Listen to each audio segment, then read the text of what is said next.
Perkenalkan, nama saya Nilo Putu Febianti. Pada video kali ini saya akan membahas mengenai metode Mandani. Fuzzy Inference System itu sebenarnya terdiri dari 3 metode. Metode yang pertama tuh ada Tsukamoto, kemudian ada metode Mandani, dan yang terakhir adalah metode Sugeno. Pada kesempatan kali ini saya akan menjelaskan tentang metode Mandani. Metode Fuzzy Mandani adalah salah satu bagian dari Fuzzy Inference System yang berguna untuk penarikan kesimpulan atau penarikan suatu keputusan terbaik dalam permasalahan yang tidak pasti. Metode Fuzzy Mandani ini diperkenalkan oleh Ibrahim Mandani pada tahun 1975. Oke, kita langsung aja ke salah satu contoh kasus.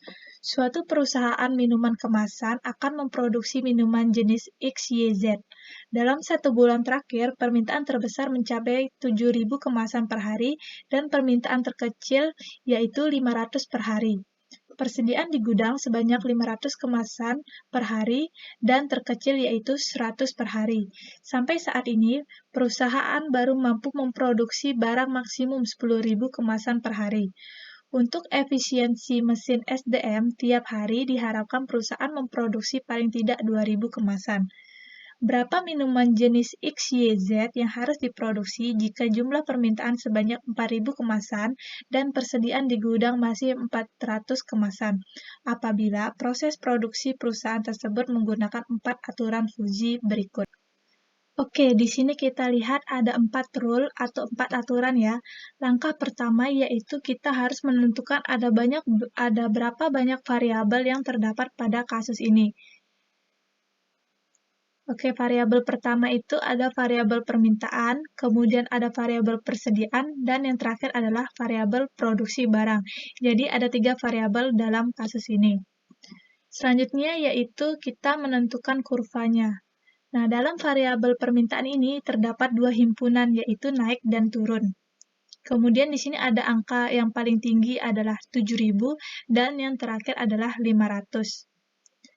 Nah, mu permintaan turun, dia akan bernilai 1 jika X-nya kurang dari sama dengan 500, kemudian ada 7.000 min X per 6.500 jika X-nya lebih besar sama dengan 500 dan kurang dari sama dengan 7.000.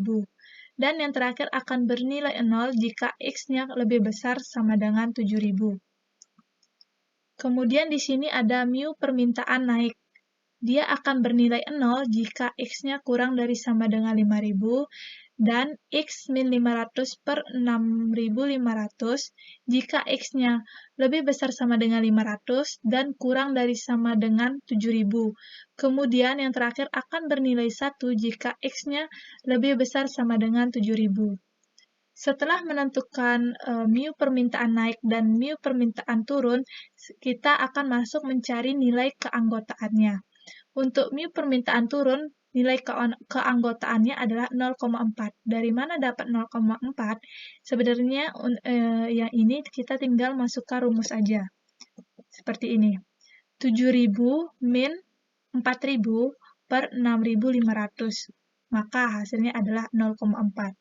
Kemudian untuk mu permintaan naik hasilnya adalah 0,5. Tinggal ini perbedaannya letak nilai X-nya aja ya. Kalau dia turun, X-nya itu di belakang, sedangkan kok dia permintaannya naik, X-nya adalah di depan. Nah, kemudian kita lanjut untuk variabel kedua yaitu persediaan. Di sini ada 2 himpunan juga yaitu sedikit dan banyak. Kemudian di sini untuk mu persediaan sedikit, dia akan bernilai 1 jika Y-nya kurang dari sama dengan 100, 500 min Y per 400, di mana nanti nilai Y-nya itu lebih besar dari sama dengan 100 dan kurang dari sama dengan 500. Dan akan bernilai 0 jika Y-nya lebih besar sama dengan 500. Kemudian untuk mu persediaan banyak. Sebenarnya ini perbedaan yang sedikit dan banyak adalah letak nilainya ya. Kalau dia sedikit, nilai satunya di atas, sedangkan kalau dia banyak, nilai satunya di bawah. Itu perbedaannya. Kemudian tandanya sama ya. Yang membedakan hanyalah letak ini, 0 dan 1-nya. Selanjutnya kita menentukan nilai keanggotaan. Untuk mu persediaan sedikit, sama seperti yang nilai variabel sebelumnya, tinggal dimasukin aja ke rumusnya. Variabel Y ini nanti dimasukkan angka 400. 500 min 400 per 400 hasilnya 0,25 untuk mu persediaan sedikit dan 0,75 untuk mu persediaan banyak. Kemudian di sini yang terakhir yaitu variabel produksi barang. Terdapat dua himpunan juga yaitu berkurang dan bertambah. Di sini ada sebenarnya ini salah ya, harusnya di sini produksi barang. Mohon maaf ada salah pengetikan. Di sini akan bernilai 1 jika Z-nya kurang dari sama dengan 1000. Kemudian 10.000 min X per 9.000 jika Z-nya itu lebih besar sama dengan 1000 dan kurang dari sama dengan 10.000. Dan akan bernilai 0 jika Z-nya lebih besar sama dengan 10.000. Nah, ini juga sama, yang membedakan adalah letak 0 dan 1-nya. Baik, selanjutnya kita masuk ke implementasi fungsi implikasi. Dalam metode Mandani ini yang digunakan adalah fungsi min. Oke, kita lanjut untuk rule yang pertama, if permintaan turun and persediaan banyak, dan produksi barang berkurang. Min, mu permintaan turun, dan mu persediaan banyak. Kita lihat sebelumnya, kita sudah menentukan nilai keanggotaan. Maka dari situ dapat mu permintaan turun adalah 0,4, kemudian untuk mu persediaan banyak adalah 0,75. Kita tinggal masukkan angkanya, maka yang kita pakai adalah 0,75 karena itu yang paling tinggi. Selanjutnya untuk rule kedua, if permintaan turun and persediaan sedikit, dan produksi barang berkurang. Mu permintaan turun 0,4 dan 0,25 untuk mu persediaan sedikit. Jadi untuk rule kedua ya hasil nilainya adalah 0,25. Kemudian untuk rule ketiga, if permintaan naik and persediaan banyak, dan produksi barang bertambah. 0,5 untuk mu permintaan naik dan 0,75 untuk mu persediaan banyak. Hasilnya adalah yang kita ambil 0,75. Kemudian untuk rule terakhir atau rule keempat, if permintaan naik and persediaan sedikit dan produksi barang bertambah. Untuk permintaan naik, di sini kita menggunakan 0,5, kemudian untuk persediaan sedikit, kita pakai 0,25, maka yang kita pakai adalah 0,25. Selanjutnya, ini adalah gambar dari setiap rule-nya. Kita ambil adalah grafik yang paling tinggi. Di sini ada 0,4 dan 0,5, maka hasil penggabungannya adalah seperti gambar yang di sini.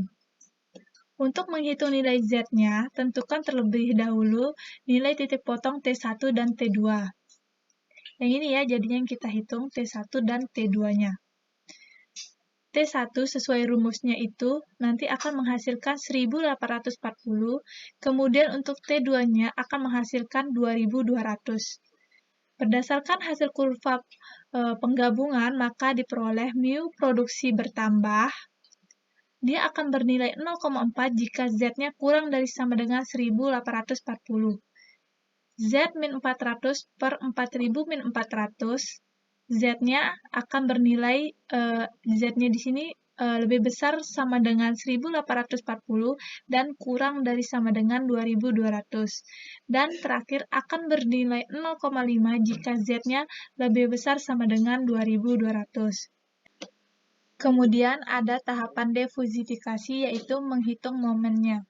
Untuk M1 677,120, kemudian untuk M2-nya yaitu 2.543.113,23 dan untuk M3 yaitu 23.790.000. Setelah itu, yaitu kita menentukan luasnya. Untuk luas A1 itu, kita lihat gambarnya, kita pakai permisalan ya. Ini A1, kemudian A2, dan A3. Kita lihat di sini untuk A1, ini kita gunakan rumus persegi panjang karena gambarnya adalah persegi panjang. Maka hasil A1 adalah 736. Kemudian kita balik lagi lihat gambar. Untuk A2-nya ini kita bisa bilang ini adalah gambar trapesium ya. Maka kita akan menggunakan rumus trapesium. Hasilnya adalah 167. Kemudian untuk A3, hasilnya itu adalah 3900. Selanjutnya, kita tinggal masukkan nilai dari M1, M2, M3 dibagi nilai A1, A2, dan A3. Maka ketemu hasilnya adalah 5147,0816. Jadi, jumlah minuman kemasan jenis X, Y, Z yang harus diproduksi adalah 5147 kemasan. Sekian penjelasan dari saya, kurang lebihnya mohon maaf. Atas permaklumannya saya ucapkan terima kasih.